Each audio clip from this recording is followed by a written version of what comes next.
இன்றைய பைபிள் வசனம்.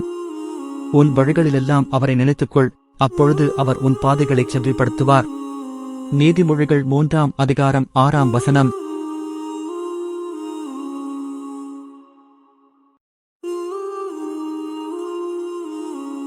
வசனத்தின் விளக்கம்.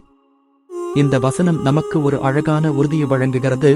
நாம் தேவனிடம் நம்முடைய வாழ்க்கையின் ஒவ்வொரு பகுதியில் முன்வந்து வழிகாட்டலுக்காக அவர் மீது நம்பிக்கை வைத்தால் அவர் நம்முடைய பாதையை நேர்த்தியாக மாற்றி நடத்துவார். குழப்பங்கள் இல்லாமல் தடைகள் கடக்கும்படி அவர் நடத்துவார். ஜெபம். கர்த்தாவே, என் வாழ்க்கையின் எல்லா வழிகளிலும் உம்மை நினைத்து நடக்க உதவி செய்யும்.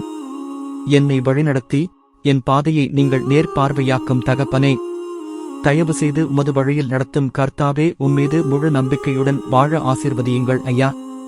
இயேசு கிறிஸ்துவின் நாமத்தில் ஜெபிக்கிறேன் நல்ல பிதாவே, ஆமேன்.